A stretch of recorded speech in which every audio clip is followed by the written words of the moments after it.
All right, we're gonna go grab me a coffee and then we're gonna have a little chat, because I think there's a big question that's been brewing since the last two videos that some of you want an answer to. So let's go talk about that. But first, a good little cappuccino or something.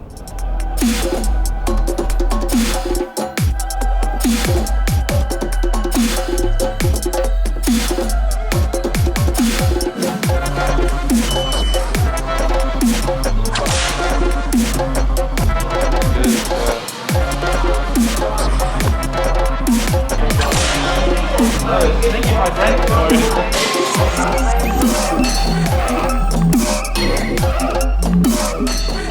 Holy cow, look how close I parked to this car. Wow.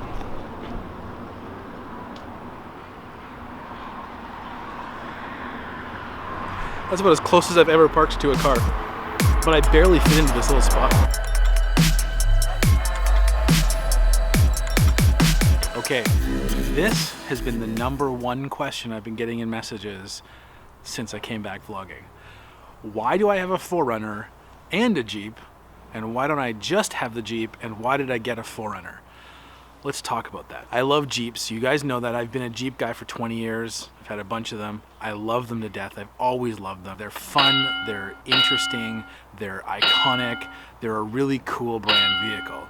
But they're also just a really cool vehicle. Very few vehicles are like them. In fact, none. You can't take the doors off any other vehicle. You can't take the top off. There's some convertibles, but they're just a really fun vehicle to have and travel with and drive and all that kind of stuff. The Jeeps are really capable vehicles. I've never seen or driven any vehicle that is as capable off-road as a Jeep is. They'll go through things you could never imagine. They'll do things that you could never imagine. In fact, you feel like you're gonna roll and die and all kinds of crazy stuff is gonna happen, but the Jeep will take you through it. They're incredible. Solid axle front and rear, huge articulation, lots of room to put big tires in to give you lots more ground clearance and good crawl over and all that kind of stuff. That nothing in my mind can beat a Jeep off-road in hardcore situations. So why am I in this right now? The other thing that's been really plaguing for me with Jeeps, and I've had a bunch now, is the maintenance on them is ridiculous. As soon as you lift them or do extra things to it, they don't like to cover the warranties on things. I've replaced the drive. This one's 2 years old. It has 100,000 kilometers on it. I have replaced drive shafts and U-joints and all kinds of things in it. So it is not an easy vehicle to maintain. On top of being under warranty, I still have spent probably $3,000 a year fixing that Jeep. As an overlander, which is what I'm doing more now. When I was young, I used to go out rock crawling and play with the Jeeps and do extreme things with them.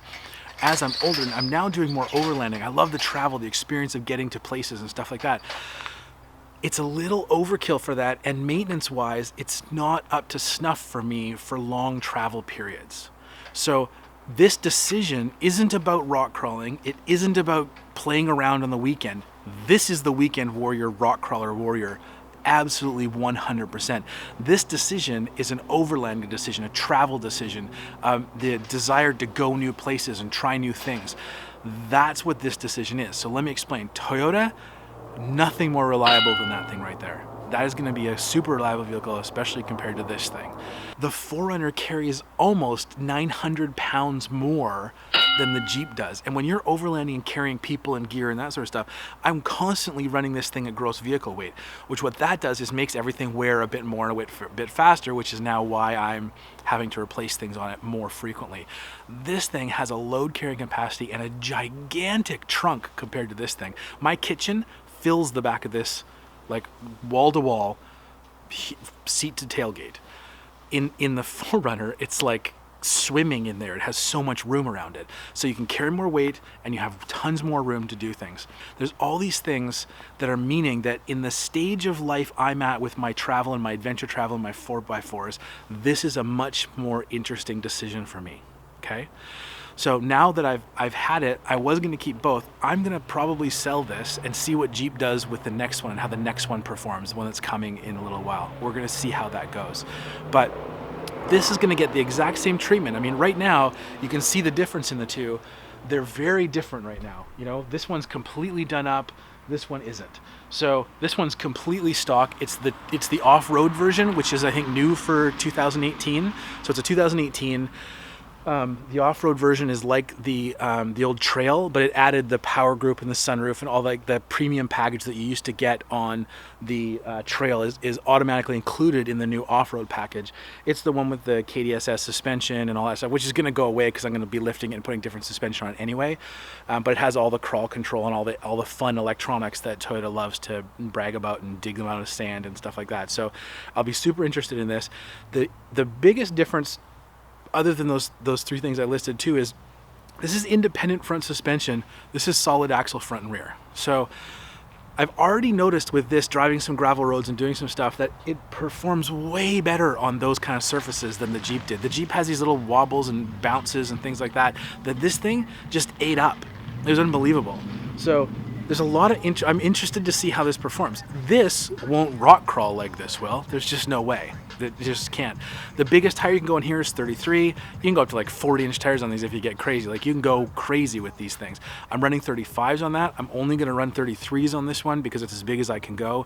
So you guys can follow me as I build this up. I'll talk a lot about it. I've had 20 years of experience with Jeeps. We're going to move over here, and through the vlogs, you're going to see me comparing as I build and travel and work with this thing, what the differences are like. We're going to talk about that.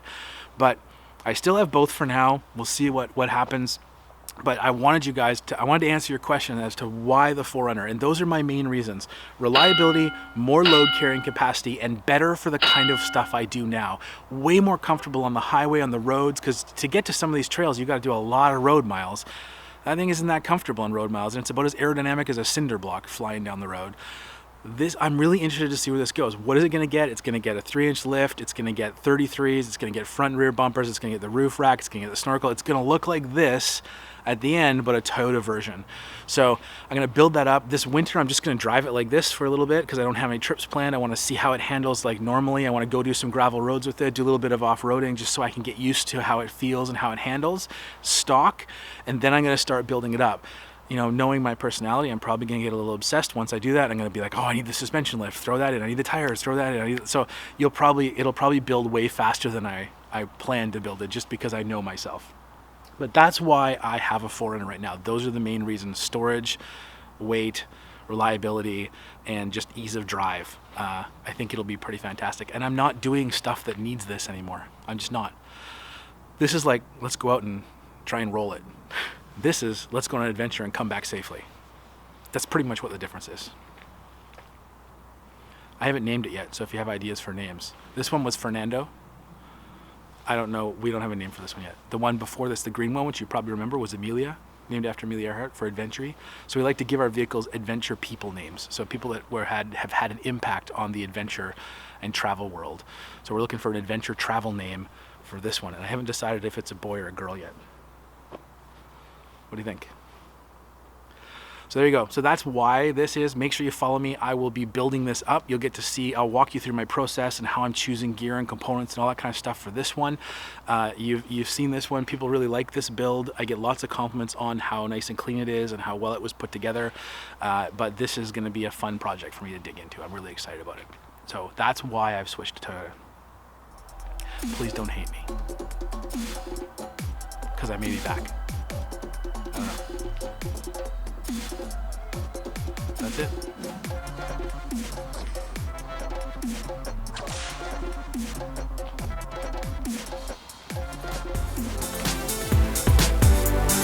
Thanks so much for watching. It's great to have you guys here. Connect with me with all my social media links below so we can have that continued conversation. Make sure you click subscribe down the bottom there so you'll get alerts whenever my new YouTube videos come out. Check out the last video I did over here, and we'll see you guys on the next one. Yeah, that was pretty good.